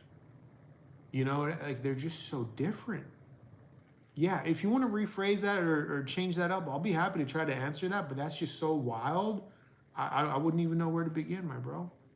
Feliciano, what are your thoughts on the 12S versus two LV12Ms for stereo use? That's an interesting question. So, I mean, the 12S is massive. You can't do better than a single 12S if size is not an issue for you, for crazy output. Listen, the LV12M is going to have better fidelity. No one beats Rhythmic when it comes to fidelity and sound quality in the vented subwoofer category. The RSL12S comes close. Everyone else is a big step behind. Third place is real far away, straight up. And I'll be honest, the RSL12S isn't even like a tight second place. Rhythmic's fidelity it's like most of the time when I review vented subwoofers, I try not to even mention Rhythmic because then the video I'm just going to be like, the Rhythmic is better in every way. Straight up, like it's tough. The RSL12S is the only time it came close enough that I'm like this is fair. Like, man, like the RSL really killed it. But just to be clear, the Rhythmic, even the LV12M, its sound quality is on another level. What the RSL12S brings to the table is just that sense of scale, being so much physically larger. Like, bro, like a single 12M can't do what a single 12S can do. You know what I mean? Its sense of scale is just absolutely massive. What it could do at the, around 20, 25 hertz with that substantial output. A smaller sub like an LV12M is going to have a hard time. Now, as far as a pair, I mean, a pair costs more. It's $1,200. So you're adding 50% to your budget. I think I'd probably go with the pair of 12Ms. That's probably what I would do. Tyler Cheeseman, longtime subscriber. What's up, my man? Thank you for all that you do. I trust your advice and reviews more than anyone else. Thank you, bro. I trust me more than everyone too. I'm just kidding. Ratings Dad, you have the best speaker and subwoofer reviews. Thank you, brother. Thank you again. Seriously, guys, that means a lot to me. You find the best bang for the buck gear. I try. It's a trip because even though these days, like, I'm a bachelor, I don't have children, I don't have a wife or a girlfriend to spend money on, and I have a pretty good job, so I have a lot of like extra pocket cash laying around. Most of my life, I was very financially conservative because I had to be. I did not have a lot. I didn't own a new car, like a car that I could buy as new, until I think I bought my first new car when I was 33. Until then, my newest car, I think, was like 10 years old. I could not buy a car that was more than 10 years old. So like, I'm still very price conscious. Or sensitive to the value proposition internally. I try not to talk about value a lot because it can be very personal. But when I listen to a piece of gear and I think, damn, I would have loved for something like this to be available when I was like a little financially tight, that's when it blows my socks off. Like me at 17, 16 years old, if something like the RSL IA255 and Hecko Aurora 300s existed, oh my God, I would have just been over the moon for it. So I am definitely mindful of stuff like that, even though I'm not generally like the more like budget reviewer. But yeah, when stuff blows my socks off and it's cheap, that definitely makes me smile, man. Also, another reason I like that kind of stuff, there's some countries that have such a high tax on electronics. Even guys that aren't super broke have a hard time. I talk to guys in countries where they're like the electronics tax and then, what the retailers charge. He's like, sometimes it's 2 to 3 times the price. So like a little inexpensive, say something like an Emotiva TA1 or SVS SB1000, those like around $500-600 products. They're like $1,500 products in these other regions. It's terrible. What else we got? Richard McCoy. Oh, it's radio backwards. Thank you, bro. Thank you. Radio man. Oh my God. That is crazy how he did that. Thank you, Richard. I appreciate that. You knew I was struggling with that. Saldo X. What is your setup behind you? I mean, this is my living room behind me. LG There's NZXT H1 gaming PC, Hagel H190 for the amplifier, Rel HT Air wireless subwoofer adapter with a KEF KC62 behind the couch down there. That is the setup. And I'm a couch gamer. I use a PS5 controller to game with my gaming PC. Mike, what's up, brother? Please tell me you're working with a company on a Nemo edition sub. I'm not. I've thought about it. I have this one idea that always comes to mind. But the truth is, and this is part of the problem, how do I say this? Hold on.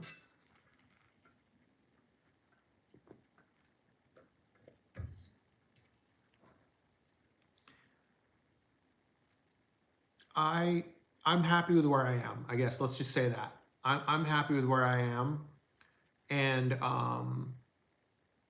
if I ever did that, I don't know. Yeah, I don't really want to speak on that, but the answer is no. Tyler, still waiting for the Unify reference review. You know what's funny, Tyler? I was listening to them today, literally today, yesterday, and the day before, and I'm thinking I'm going to review them tonight, and that's going to be upcoming video for this Saturday. I'm between reviewing the ELAC UBR62s tonight or the Thomas & Stereo's Galleon transmission line speaker. I'm not sure which one. I might review both. We'll see. But I appreciate the reminder. You know, I forget. I could use the reminder. Fun fact, you might want to remind me of this too in the future. I own a set of Amphion speakers. I've had them for like 6 months, and I keep forgetting to review those too. That's what happens when I buy stuff with my own money. It's at the bottom of the list, man. All right, where'd I leave off? Damn, I hella lost my spot. I think Tyler was the last person I read. Yeah. Oh, no, you're saying Unify reference. I don't have the Unify reference, Tyler. I have the UBR62. Is that the same thing? I don't know. Maybe it's the same thing. Sean B. Nemo, is there a servo sub magic that you can't get from Rel? So funny question. So I plan to do a video about this one day because Rel and Rhythmic are the only two SQ subwoofer brands in the home space, in my opinion. And I want to do a video on how they're similar and how they're different. I'll say this, the two owners of the company, sorry, I got another reminder on my phone. I'm at 10% battery, guys. I wonder if I can, you know what, guys, give me a second. Let me plug in a power bank, and that way I don't have to like cut the stream early because there's a lot of comments still and I want to get to them. Give me like half a second.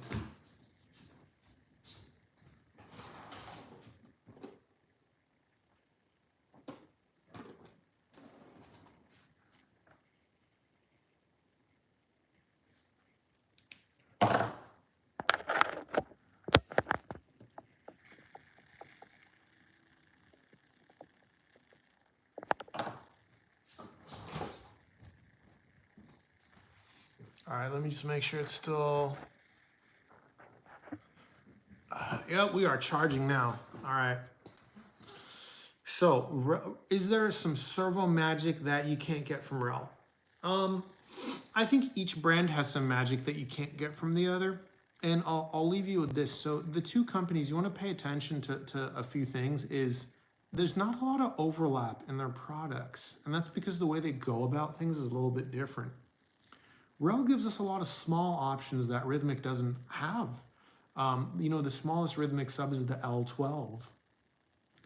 The smallest Rel sub is a T0. And they got the T5X. That's still smaller. They got the T7X smaller. T9X even. Rel has 4 subwoofers smaller than Rhythmic's smallest sub. So each brand offers something that's slightly different, even though they're both like just top tier SQ subwoofers. What Rhythmic offers with the servo, the magic that Rel doesn't, I'll tell you,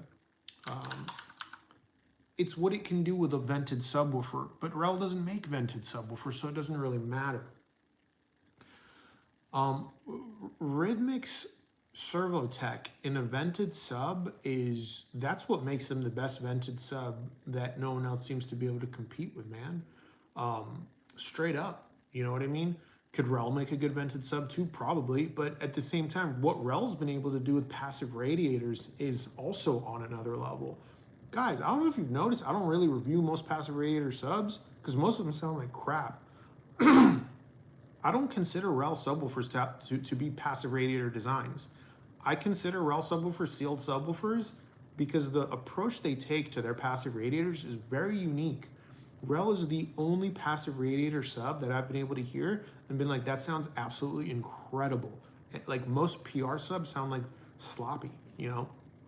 So yeah, the thing that Rhythmic offers that Rel doesn't is just that giant vented servo controlled sub that, I mean, it, for all intents and purposes, still has the transients of a sealed sub.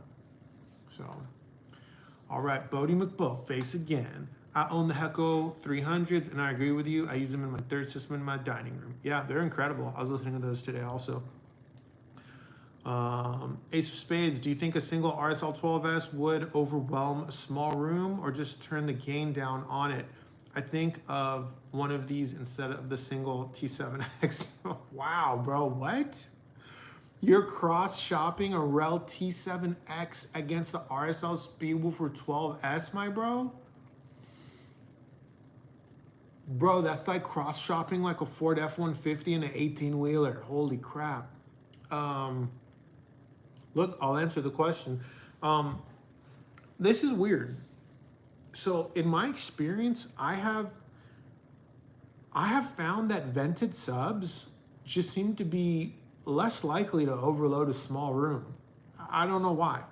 They could be ginormous and like they still work just fine. So I wouldn't worry about a single sub overloading the room. I wouldn't, even a 12S, I wouldn't.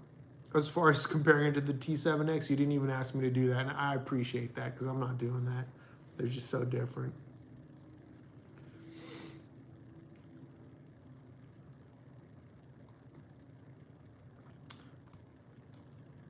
All right, bam, bam, bam, bam, pew, pew.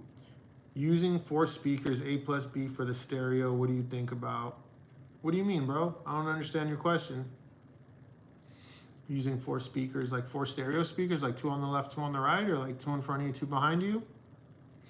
Like, this is what I believe, like, for whatever it's worth. I'm not sure if this is what you're asking, but like, set up your system however you want. If it sounds good to you and you like it, who cares? Do whatever you want, you know what I mean? Like, I don't know if you guys remember a long time ago when I reviewed the Kev KC62, I had it on top of the bookshelf speakers. That's how I listened to it. It was a lot of fun and it actually sounded really good. Brian Sold says, how do the CSS 1TD speakers compare to your current favorite manufactured pre-built speaker? I mean, I guess similar. I mean, my favorite speakers, everyone knows the Bucard S400 Mark IIs, but like, make no mistake, like I'm not saying they're the best speakers in the world. Like they're just tonally the sound I really like, and I like the aesthetics a lot. I have reviewed many speakers that are better than the Bucard S400 Mark II, but that's like my favorite speaker. And the CSS 1TD and Bucard S400 Mark II, like they're fairly similar tonally also. So not a massive difference. The biggest difference between the 1TD and the S400 Mark II is going to be the tweeter in the S400 Mark II. It's a pretty significant step up. It can scale just a little bit more and things like that. But if someone said the CSS Crichton 1TD is a poor man's S400 Mark II, and hell, it's not even that big of a difference, like I probably wouldn't argue with them a whole lot, you know?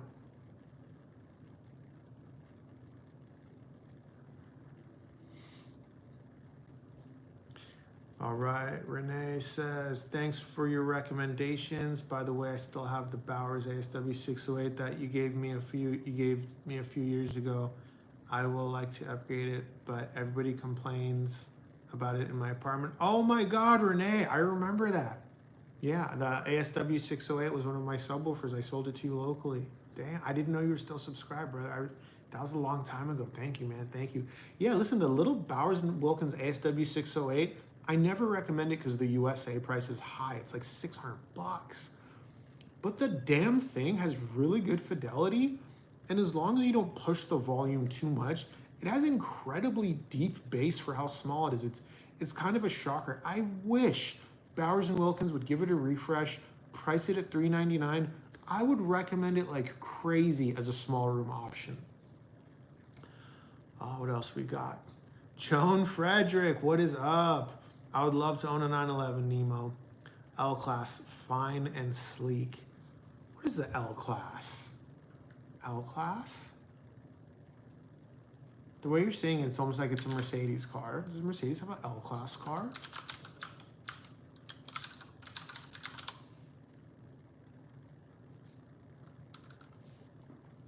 No, there's no L class. I know they had the R class for a while there, which was their interesting, was their minivan.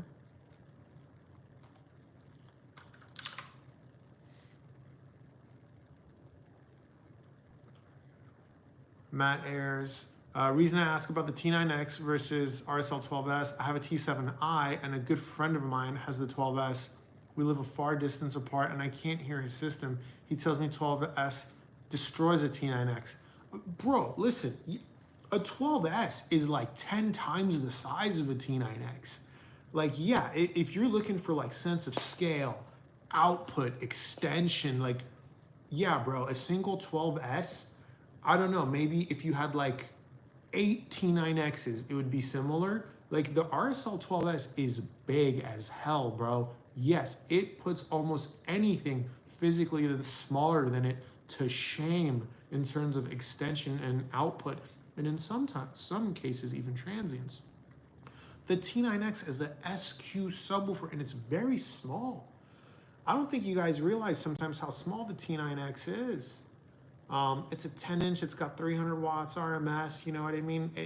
There's just limits of what that physical form factor could do. Guys, even like an expensive small sub can't do what the 12S can do. Like even something like a KF92 can't do what a RSL 12S can do. It is so much bigger. Rel T9X for sure though, I mean, it does have a lot more fidelity, but it just depends what you're looking for. If you're like, hey dude, look, I don't want the best fidelity, I want fidelity that's just absolutely good enough, and I care about extension and output, and I want as much as humanly possible, get the 12S, bro. I mean, it'll definitely get the job done, but it's absolutely not gonna have the refinement, transients, or nuanced detail of a small sealed high SQ sub like the T9X. Hope that helps. And I appreciate you explaining the reason why. Sometimes people just ask me these questions just like for shits and giggles, and I hate that. And so that's why sometimes I'm apprehensive, because I don't like answering questions when it's just for curiosity's sake. I like to answer questions knowing that I'm gonna help someone move forward in a direction, because it gets hard, and I know sometimes we get stuck like obsessing on stuff. Speaking of getting stuck, hold on, my OCD is going a little bit, it's a little too dim in here. I gotta get a little bit more light. 1 second.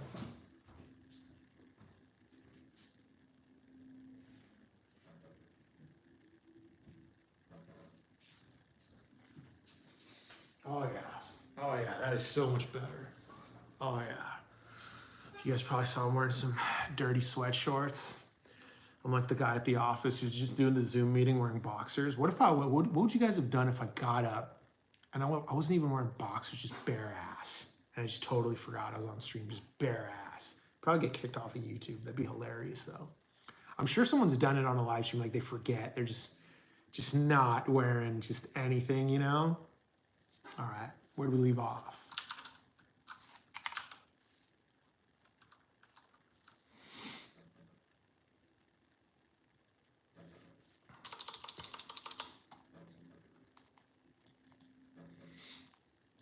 Oh, Ed Beck says, hi Nemo, how are you? UBR62 is Unify reference. Yes, you guessed right. Okay, cool, yeah. Yeah, I'm gonna review those soon.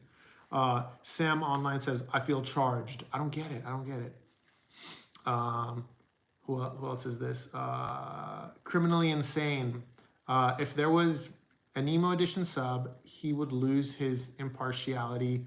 Folks would think he owes the company that put out the Nemo edition. This is gold, not owing anyone. That is gold, not. Yeah, bro, you kind of nailed it. You know what I mean? I'm guessing you and me might have similar personalities. Yeah, man, I don't like that feeling of I owe anyone a fucking thing. Like even a little bit. Like as a man, I have a lot of pride, and like even if I made money off it, like that's not how I roll. It's not. Piperboy Williams, that your house? Yes, this is my house. Where else would it be? Where else would it be? I guess it could be like a fake screen background. I know some people do that. Yeah, this is totally my house, man. Yeah. E4 Superfly, have you ever tried connecting a rel subwoofer to your center channel? And if so, what did it sound like? And do you think it's worth it? Superfly, you might be just newer to the community that is Nemo propaganda and all you guys, and welcome aboard, bro. Love to have you here. But I don't do theater at all. Like that's my home theater. As you can see behind me, that's a stereo setup. All my sound systems are stereo only. I don't do multi-channel. I don't own an AVR. I don't own a surround sound processor. I don't even own a center channel speaker of any kind. I can't do that. It's not my thing. I'm sorry. And I'll tell you guys why. I I obviously love high end, high quality sound, but when I'm watching a TV show, anime, movie, or playing a video game, there's only two things I care about. Okay, can I hear the dialogue? Right? Can I hear the dialogue? Can I understand the people when they're talking?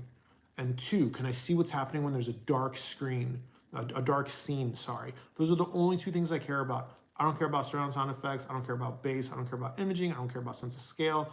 I don't care about any of that. And that's why I use an OLED TV, right? Because amazing, dark scene performance. And that's why I use the Supermon Minis as my speakers. They got that outstanding dialogue intelligibility. All right, where do we leave off? Piper Boy says, review the MT R700s. I don't know what that is, bro. I'm sorry. Review my R700s. The Polk R700s? The reserves, I love the Polk Reserve speakers. I don't do towers though, but yeah, Polk Reserve range, super underrated, man. That did not get the amount of love from the community that it should have. And that's unfortunate. The Polk Reserve, absolutely incredible. I still own my pair of R100s. JP Winters, who is this guy? JP Winters, I appreciate you. JP Winters, one of the old-time subscribers to Nemo Propaganda and one of the mods in my Discord. If you act up, he's the one that might ban you. Marcio, the KF92 subwoofer is in what category, SQ or SPL? So it's not that simple, Marcio. So yeah, there's the SQ, there's SPL, like REL and Rhythmic are absolutely SQ subwoofers. SVS, for example, is absolutely an SPL subwoofer. But there's a bit of a spectrum, and a lot of subwoofers exist on that spectrum. And then there's some subs where like that kind of description doesn't even apply, and they're really just LFE subs, right? And I would say that the KF92 is it's a really good LFE sub. That doesn't mean it can't be used for music. It can be, but it wasn't made with transience in mind. It wasn't made with note-to-note distinction and nuanced detail in mind. It was made to output the LFE channel on a home theater with as much authority, extension, and force as humanly possible out of a tiny cube. That's what the KF92 does. It is essentially an extremely good LFE subwoofer. Let's see here. Ace of Spades, I'm probably the only audiophile that gets nervous about hooking a REL using the speaker taps. I've never hooked up speakers with bare wire, only spades and bananas. You could put spades on the end of your REL cable. That's what I did, bro. My REL cables aren't bare wire. I use spades on the back of them. And for what it's worth, in case it weirds you out using the back tap of the amplifier, you could go back of your speakers instead, if that makes you more comfortable, but you need a stereo pair to do that. Otherwise, you're only going to be getting left signal to left sub, right signal to right sub. And if you only have a right sub, you're not getting left side signal. Brian Solid, thank you for the answer, sir. No problem, brother, anytime. Bam Bam Pew Pew says, apologize for my English. No problem, bro. It's all good. It's all good. I was raised by an immigrant family that didn't speak very good English. English is not my first language either. Will you review PS Audio FR5 bookshelves that are coming out this summer? Never heard of them, bro. Let me check the price. PS Audio FR5.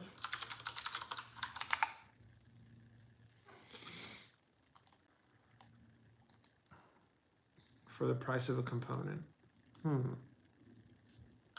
Do Control F, $. Is there a $sign in this article? Sorry, bro. I found an article, but they're not saying the price.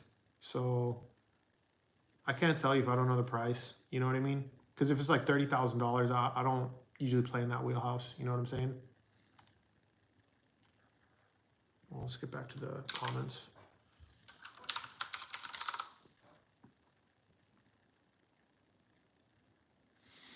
Hello from Chicago. What's up, man? Still loving your work and always looking for your next video. Thank you. Thank you, Raymond. I appreciate that, my man. Superfly says, your channel is my go-to for subwoofers. Thank you. I appreciate that. But it's not that much of a compliment because you don't have a lot of options, actually. When it comes to subwoofers for 2-channel stereo, telling me I'm your favorite, it's like me telling my mom she's my favorite mom. There's no one else. No one else really does it. I mean, a lot of guys review subs. You know, we got Shane Lee reviews a lot of subwoofers. Youthman reviews a lot of subwoofers. But they're all doing it for theater. You know what I mean? No one's doing it for stereo, unfortunately. I still appreciate the compliment, though. So, you know, don't get me wrong. Jones says 2021 Mercedes E-Class. L gets updated looks and new. Oh, nice. E-Class is a great car. I almost grabbed one before I got my Audi. I have an Audi S7 now, but one of the cars I considered getting before was the E53. But the Audi S7 has a twin turbo V8, the E53, like, even though on paper it had similar power, it really didn't. There's no way it did. The Audi S7 was just, also just the aesthetics was so much more aggressive in my opinion. E53 is cool. E-Class in general is cool, even like regardless of the model. I've driven quite a few of them from the base model with the 4-cylinder all the way up to the E63S. A lot of my friends love that car. Even I had an Egyptian friend actually a long time ago. His race doesn't matter, I suppose, but stupid rich guy, stupid rich. His family was one of the founders in a major pharmaceutical product. I'm not going to mention what it is, but it helps below the belt, if you catch my drift. And he had the old E55 AMG with the supercharged V8. And the dude owned everything, like Lamborghinis, Ferraris, and that E55 AMG, that was his favorite car. He loved that more than anything. All right, where do we leave off? Joan Frederick says, huge fan. You know what I always think of when someone says huge fan? Is, I don't know if you guys have seen the, there's a sheikh out in the Middle East. He takes these phone calls. And, you know, he's like a religious leader in like the Islamic faith, it seems like. And the dude has wit. And there you can find all kinds of clips of his on like Instagram Reels, TikTok, whatever, even on YouTube. And this one guy calls, he's like, hi, Sheikh, I'm a big fan. And the Sheikh just straight face goes, thank you, we will upgrade you to air conditioner. And then proceeds to like give him like religious, spiritual advice. And I die every time I think of that. Sorry, that's just me sharing with you guys what's in my head, you know. Sean B. Nemo, do you speak any other languages? Yeah, I could speak a little bit of Farsi. I'm Persian, I'm Middle Eastern, you know, if you guys didn't know that. I can speak Farsi, but not enough to like go there and get around. My Farsi is probably 5th grade level at best. You know, I moved to America when I was only 6 years old, and I came from England. I've never been to the Middle East. So I came here with an English accent, and then that obviously shifted. For years, actually, there was still a few words I said, like as if I was from England. Like the last one was against. When I wanted to say against, I would say against. And people were making fun of me for that. And that was the last word I had that still didn't have an American sound to it. Eric Smith, hi Nemo. I picked up Fritz Carbon 7 Mark II on your recommendation. This is my new endgame. Thanks for the review. Listen, Eric, good choice. Good choice. Holy shit. Listen, that was one situation. Like, I wish I could promote that product more. I wish I could make a second video and tell people how good it was. That's how good it was. It's not very common where I get a product that is so good that I am mad that the video didn't get more views. Because for the most part, I don't care how many views a product gets. I don't care. I make the video and the market decides how popular the video will be. But the Fritz speaker was so good. It was so good. What it could do, you know what I mean? How it could best speakers costing more, the level of separation, the mid-range naturalness, the whole package, man. I wish I could make a second video for it. I really do. So if you needed even a little bit of validation that you made the right choice, There you go. I can't endorse that thing any further. Fantastic speaker.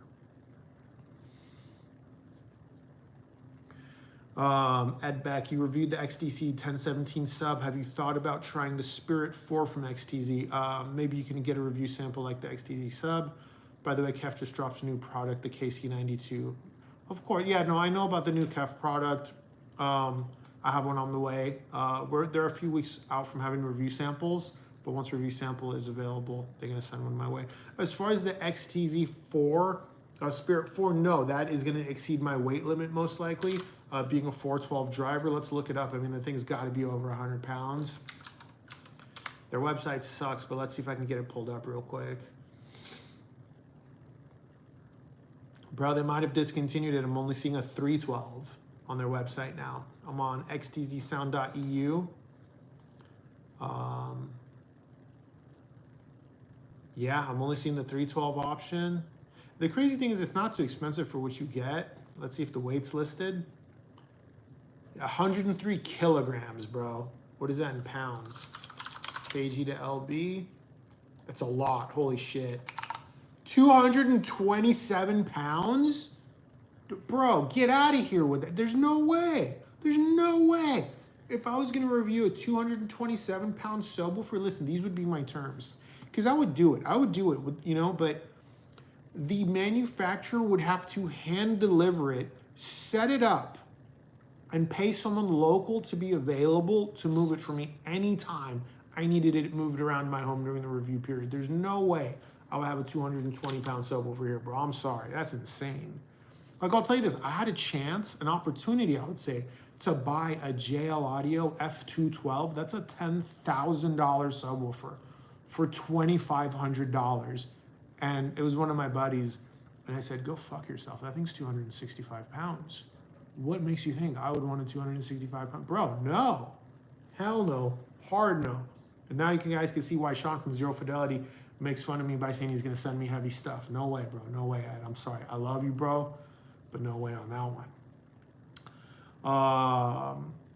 Ray, you're saying the PS Audio FR5 is going to be $3,500. That's not a bad price. I play in that wheelhouse. If they're willing to send a review sample, I'm willing to review it.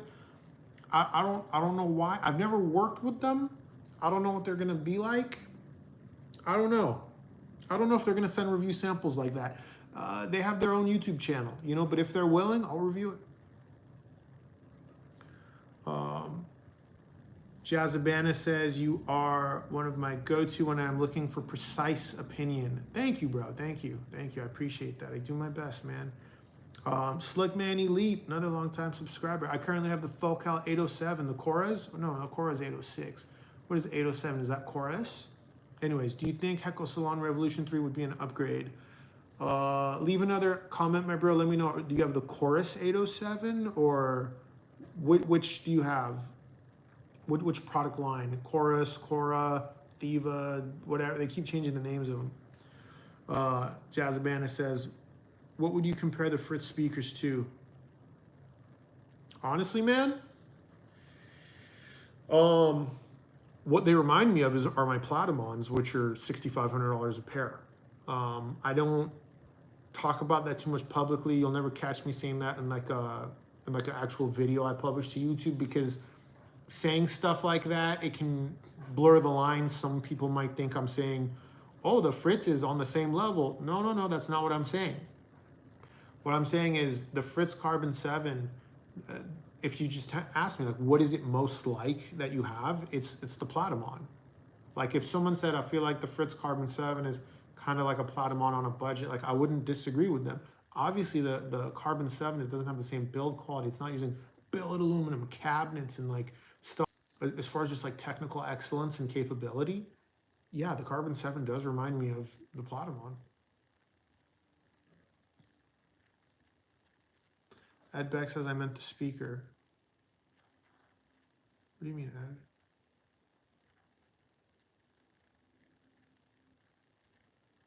Dev, speaker? Oh, Spirit 4. Oh my God, I saw 4 and I thought you were talking about their subwoofer, bro. Yeah, listen, I've wanted to review the Spirit Force for a long time. I don't know how to get a hold of XTZ. I don't. I think they're beautiful. I would love to check them out. The only way I even got that XDC subwoofer here was the Canadian dealer sent it to me. And that's tough, you know, because for the dealer, they got to spend money shipping it to me across countries, you know, borders, which is fairly expensive. Then they got to get it back. Lucky for XTZ, actually, I loved that subwoofer so much. I actually ended up buying it, not for myself. My friend bought a home recently, and there's a thing I do. Anytime one of my friends buys a home, I'll usually, if they're into audio, if they have even the slightest bit of a stereo or home theater setup, I buy them their first high quality subwoofer. And my buddy Brandon bought this nice, beautiful home, and he had a Polk PSW 10 or something, like that $99 subwoofer. And I was like, we need to fix this. And I knew he needed something small. He needed something that looked good, but his living room was large. He needed to have a lot of output and fill a large space. But again, I know his wife's picky with aesthetics. I was like, boom, that XTZ is going to be perfect. So I emailed the Canadian distributor and I was like, hey, good news. Don't worry about a return label. Just send me an invoice. I'm going to buy it from you and gift it to one of my friends as a housewarming gift. And it worked out really well in that home, actually. Chorus 807. Yeah, Slick Man, bro, I haven't heard the chorus line. I'm sorry. It's hard to say. It's hard to say if the salons will be an upgrade. I'd imagine they would be. I mean, there's a big price difference there, but I haven't heard it. Jazz Banner responding with the emoji. Slick Man saying 807V. Okay. That brings us to the end of the comments. I've been talking for about 1 hour and 8 minutes. Let me check something real quick.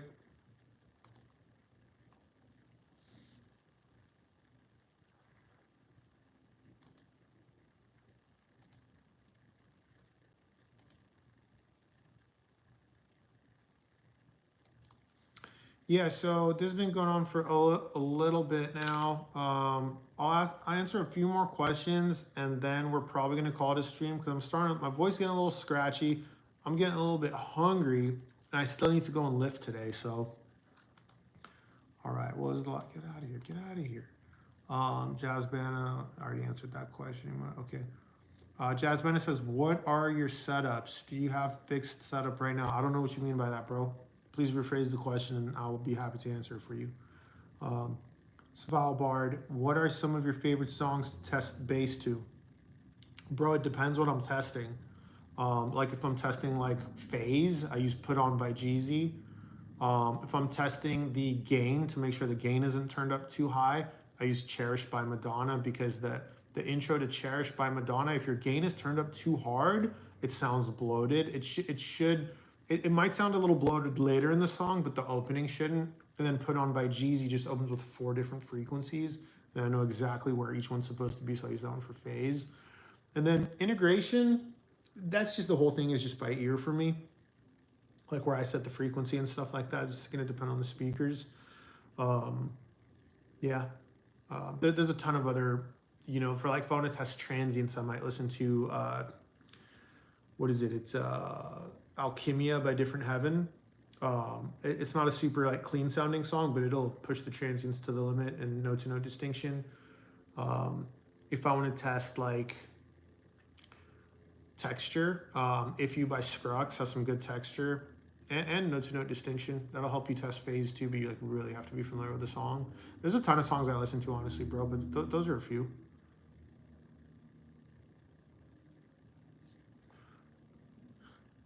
Sean, why are you playing games? You know what I'm gonna say. What's the worst sub you've ever heard?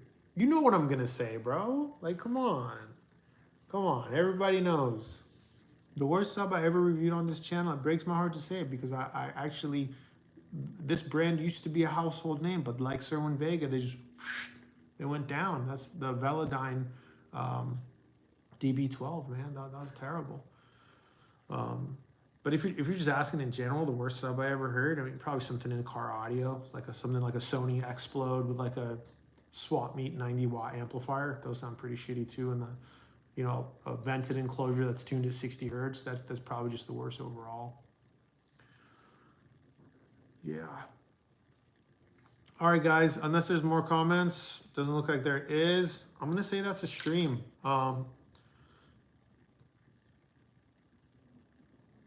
In the Groove by Madonna, also good for test. Yeah. How did I not see these comments? Like, what's going on?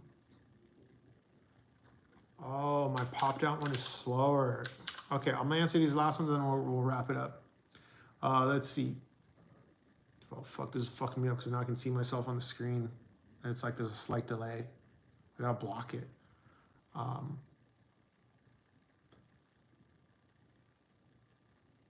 God, that is so, I can't do it. I can't, because I'm looking at myself with a delay to look at the comments here because there's a delay with the pop out comments. Dude, no way. We're gonna just have to wait for the other comments. All right, they popped up. All right, Jazbana from Turkey. I meant, what is your stereo setup, amp, speakers, DAC, streamer? Oh yeah, bro. I mean, it's in the description of most of my videos, but like, all bullshit aside, I just want to listen to myself. Like, what I consider to be my own system is my Kinky Studio preamp and monoblocks, my Bucard S400 Mark IIs. I'm using the Rhythmic FVX12 subwoofer with those, or a pair of Rel T7Xs with those. Those are mine too. DAC is the Aries 12. Cables are Maze Audio Reference 4. Unfortunately, Kent's passed away, rest in peace, but his son-in-law has taken over the company. I'm using Oide Tsunami Terzo RR XLR cables and Analysis Plus Oval 1s for RCA cables. And then I obviously own the Platimons also. So just depending on if I want warm and rich or analytical and detailed, it's the Bucard S400s or my Platimons. I own a lot of stuff though, like a lot of times I'll throw up the Heco Salons, but like my system is, I consider the Kinky Studio and Bucard S400s.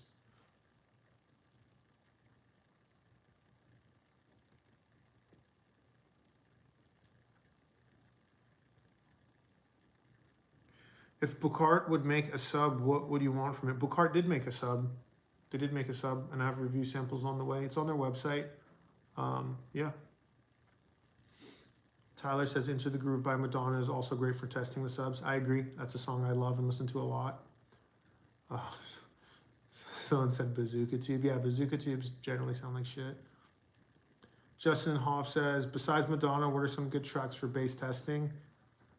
Hop in the free Discord, bro. I'll be happy to, like share more with you, but it just depends what you're trying to like test. I mean, there's a ton of stuff, Ace of Spades, have you ever used ARC or Dirac or room correction software? Nope. Hard no, hard pass. I'm a big, when it comes to room correction, that is not my thing. It's not my style. I'm not into it at all. I think it has its place for rooms that have a lot of issues. I think it has its place for multi-channel. Absolutely, it can be tremendously beneficial, but I take the purest approach to my system. I believe less is more. That's why even my preamp doesn't even have balance controls. It doesn't have tone controls. Like, it's just a simple preamp. I don't have any features or settings in my system. I definitely don't plan on using any kind of DSP or room correction anytime soon. The only time I will use it is if it's part of a product like the Bucard i150 amplifier. And it's cool, don't get me wrong, but I'd rather just set everything up by ear myself.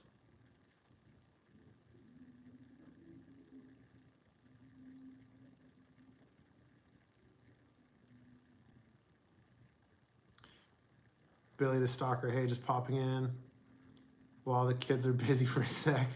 Are you gonna keep the vid up? Yeah, I keep the vid up. I'm not like Sean from Zero Fidelity. Like 2 thumbs down, honestly, for him always deleting the videos. I leave my streams up, Billy. Don't worry about it.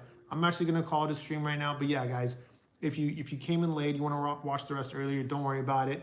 I'll keep it up. But yeah, I'm gonna call it a stream. Thank you everyone for tuning in. I'm an amateur, so I gotta lean over here, see, and end the video because I do it on my cell phone.